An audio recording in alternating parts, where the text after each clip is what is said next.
Hello, I'm Julia Cordova. Thank you so much for subscribing to my YouTube channel and liking my videos. I really appreciate it. Happy Mother's Day to those mothers out there, and for those of us lucky enough to still have our mothers around, I'm taking some time today to spoil my mom and just tell her how much I appreciate her and all that she's done for me. And anyway, let's talk charts because she's waiting for me to take her out. All right. Okay, so let's start off. First of all, I want to say that ES charts, I was looking over these before. The ES charts, that's SPX weekly futures, what we're looking at here. And the NQ, or the NASDAQ charts, look kind of different. So one of them is lying. So first, let's take a look at the ES chart, or SPX weekly futures. From a purely technical perspective, looking at this weekly chart, there is absolutely zero that is bearish about this. Just looking at it, here's why. I mean, we had a couple of weeks of consolidation. That's healthy. That helps for a next leg up or down if there is one. And what we did last week is we came back tested the top of this channel, and then came right back up. And so it looks like technically the measured move of this is a 43.80. If it gets back below 41.41, that would be bad short term. Do I think is the top? I don't know. I don't think so. But short term, that would be bad if we got below 41.41. So looking out for that. The level to buy, if you are so inclined, if we should get a dip this week, would be a back test of this 41.83. So below 41.41, bad. Back test 41.83, still buyable if you are so inclined, and measured move of 43.80. Okay, let's look at the daily. Okay, so the worst thing here that I can see, I don't know if it's worst, but something I can see that I'm probably sure a lot of people pointed out is the divergence here in RSI versus price, right? Higher price from here to here to here, lower RSI from here to here to here. But that can all be negated with a move in the up direction. And I measured this move finally this week on the daily chart. The measured move on this breakout of this dotted line is 43.56. So we'll see if we get there or not, but that is the measured move. Now, what does this divergence mean? Well, it could mean that we're going to have a correction. It could mean that, hey, every time, it's getting higher, less people are buying. Or it could mean that this is in fact a bull flag in RSI. And we just don't know yet. So what I would love to have happen is a back test of this 41.95 level. That's tonight, tomorrow, Sunday night / Monday. And so we can, I bet that is also RSI support. So we can see if we do back test that, what is going to happen. Now, if we don't, obviously if we don't go lower, then we're either going to go sideways or higher. I'm super genius right now. But anyway, there's really nothing still bearish about the ES daily chart because this could be a bull flag. We just don't know yet. So bullish and bullish, weekly and daily on ES. Let's look at NASDAQ. Okay, so NASI hasn't made that new high that we saw ES making. And typically speaking, NASDAQ leads ES. So what does that mean? I don't know. It's possible that NASI is behind and will zip the F up. But looking at the weekly thing, here is, again, more divergence here, from here to here, from here to here. And we did dip back a little bit. Now, is this enough of a dip back to account for all this divergence? Nope, sure isn't. So we need to look for a breakout on the weekly above 14.009. That would sort of be like higher. Maybe we'll make a bull sandwich here with getting like a green candle, a large green candle. That would be very bullish. Or potentially, we close just above this minor support. Potentially we'll get a move back down to this major support. But that's on the weekly, all the intelligence that I'm getting. I took the same blue line here and I moved it over here, it's worked for me a few times in the past. So I'm going to use that sort of as an early warning sign whether or not we potentially might be breaking out. So let me go ahead and move that down. Okay, so the figure to watch then on the weekly would be approximately, not exactly, just calm down, would be 13,866 or so. So we'll watch that first as an early warning sign, and then the 14,009, and then whoop, or womp, womp. And it would be a womp because womp. Anyway, but let's look at the daily. Okay, so a lot of people are pointing out, well, this is a double top. Yeah, you know what? It doesn't look like a double top to me because, first of all, these are too close together. Secondly, there's too many wicks that are right in this vicinity. Thirdly, this didn't go down enough to be a double top. It would have had to be going down here. So it's not a double top. I don't think it looks toppy at all. I guarantee we're going higher. However, do we go lower before we go higher? I do not know. So this is interesting, right? So we have this level in here, which is the sort of the double top-ish area of 14,050-ish, right? And then we have what looks like a double bottom area of 13,391-ish, okay? So whenever you have two of these things, this actually makes for a great trade, because whenever you have two of these levels that are double toppy or double bottomy and they're right next to each other, whenever price gets close to a double top, and I mean it has to get above a certain level, the force of gravity will propel price towards those levels. So here's what I'm watching on the daily. If we get above 13,921, I think the power of gravity will propel price higher. Now I think if we get to or below 13,469, I think the power of gravity will propel price lower. So you know what I mean? If it gets up here, it's going to go higher. If it gets down here, it's going to go lower. It's in the middle right now. So I don't know. But y'all, I did take a small short at the end of the day on Friday because this is dumb. This is dumb of me. First of all, I just thought it looked, I just don't like this. And I thought it had reached its measured move and whatnot. But I just think, I just saw a bunch of bears getting real deflated. Like, why is this thing never going down? And I saw a bunch of bulls being like, well, here we go. I just saw too much sentiment. So I just took a small one so that I could just, I don't know, have a placeholder. I could be absolutely wrong. But anyway, we just did back test this rocket line pretty freaking perfectly and go higher. So below the 13,592 would be an early warning sign, again, for bulls to watch out, hedge yourself up. But this is really the key here, because gravitational force below this will take it down. So that's also then a good place to buy potentially if you think it's going higher. So we'll watch that. Lower, you'll have to catch me on Twitter. If it gets below or gets above, you'll have to catch me on Twitter to find out what we're doing. All right, now let's look at Tesla. Okay, so really we're still, I mean, this is not super bearish yet, even though it is below the pink line, because it did bounce off this previous price target of 653. So as long as it's above 653, I think it's still okay if you are bullish. Above 701, I think it is quite bullish, actually, at least to get to this blue line. So we'll have to see. Holding this 653 bullish, above the 701 bullish, and and then above the 761 really freaking bullish, and then below the 653 rut row going all the way down to this pink. I don't know when that's going to be. Let me look.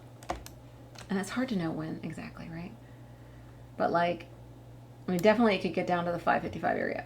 So the other thing that I'm looking at that kind of makes me think, well, even if it goes down, it's going to go back up, is there is a gap right here. Okay, the top of the gap would be about 733 or so. Now there are gaps all the way down, right? There's little gaps, big gap, all kinds of gaps all the way down on Tesla, like really, like all the way. Look at this one gap down in the 400s. There's all, I mean, it's like Swiss cheese. Look at this gap, 233. It's Swiss cheese down here, okay? So in order for this market to be super bearish, it would have to go and fill this gap first and then come down, because then there's not something to look forward to, right?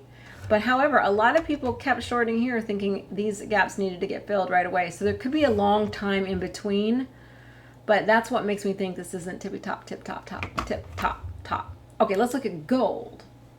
Gold. Oh, I had put this on here because a friend of mine was walking me through this volume measurement thing, which I think is interesting because there was a lot of buying right here, which would be a back test of this blue channel this week. But anyway, so last week, this is the weekly. I'm sorry, my chart looks really ugly right now. I'm not even gonna lie, it looks ugly. I'm gonna delete this. Just remember it was like right here, okay?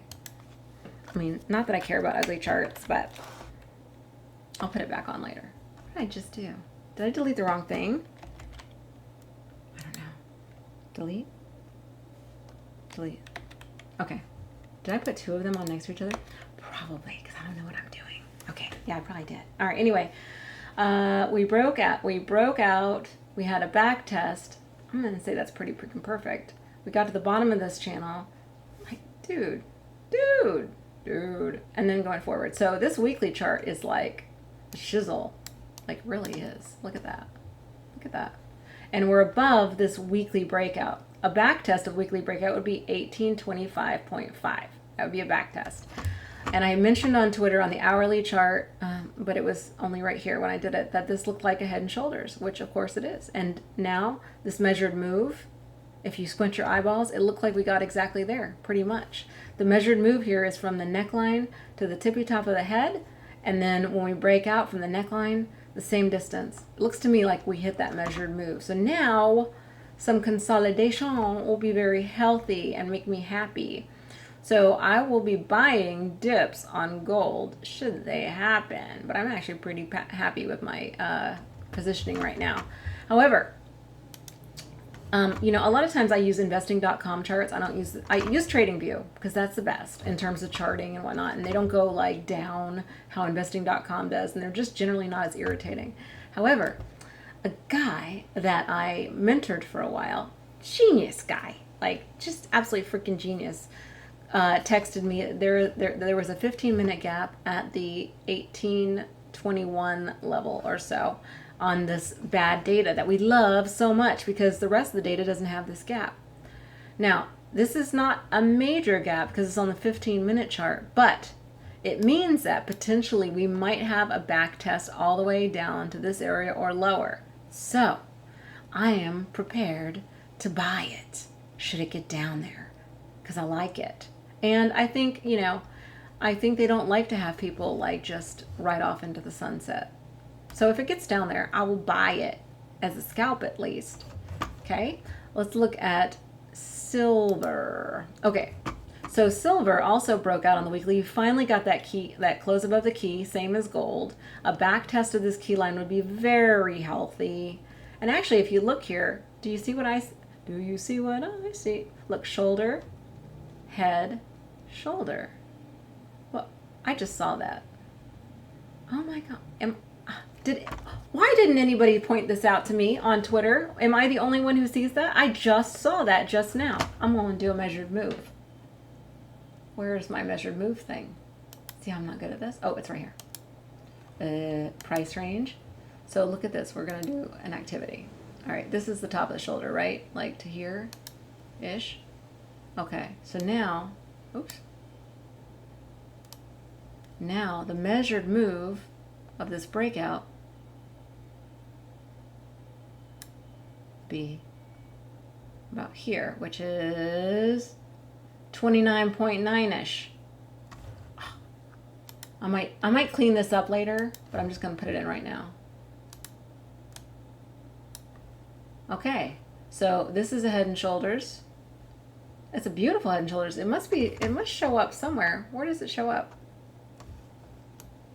All right, you can kind of see it in the 4 hour. I should do the daily because it's more obvious. Look, shoulder, head, shoulder. Once it got above that neckline, oh, okay. But also silver is twitchy. It didn't go, oh, it went, oh, oh.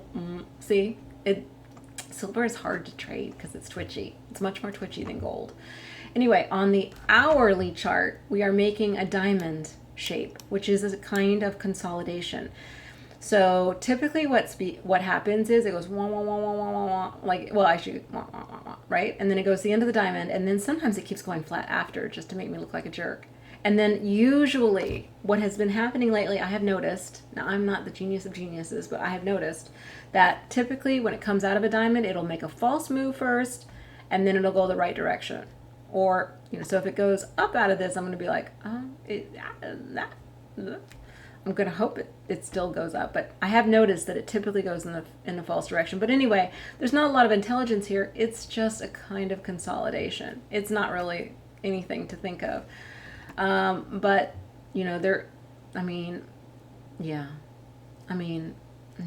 we'll see. This is also a bull flag looking thing, right? So we'll see. I don't know. We'll see. Let's look at GDX. Okay, now GDX broke out of this channel. It came back down and it got to this level, which is the same. You can see the lines drawn for me, the price line. It's pretty much the top of that shoulder looking thing from before. The small shoulder, I don't think it is. But anyway, if I was a market psychopath, it's not quite gotten to the measured move from breaking out of this channel, by the way. The measured move from breaking out of this channel is a little bit higher. I don't know if it's all the way to here, but it's not quite there yet. So I think it'll go a little higher. But if I was a psychopath, what I would do is I would sort of dip back down here and cause all sorts of problems and then go back up. If I was a psychopath. If I was the psychopath that was doing the market, that's what I would do. Confirmation for this bull move comes first at this martini line, and then at the dotted line. This thing is going to the freaking moon. So if we get above 39.11 on GDX, which is the gold miners, and then above this, I'm gonna start marking it. I hadn't marked it before now, because you never know. Confirmation of a holy crap, get the F on board. Don't worry if you haven't bought before, just freaking buy it, is 40.64. So those are the figures I'm watching. I am still in gold miners. I did take 1/3 off at the end of the day on Friday, but that's really because I've just been, I took some off here, I rebought, I took some off here. If it doesn't go down, I'm not going to be that upset, but I will buy it again if it looks super duper bullish up in this area, or if it comes down here. Okay, that's what I did. Now let's look at XOP. So this is really good, right? We had it. So this is the oil and gas, and on the weekly basis, we came back down, did a back test, and whoop! And I mean, really bullish looking. Oil's not quite as bullish looking, just because of the kind of candles, but that's okay. Oil is still very bullish, all the way down.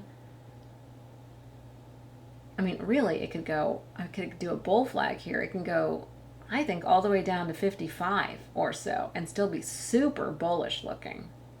So, sorry, bullish. Let's look at Nate. Okay, Natty broke out on the weekly 2 weeks ago. It continued going up last week. Higher low, higher high.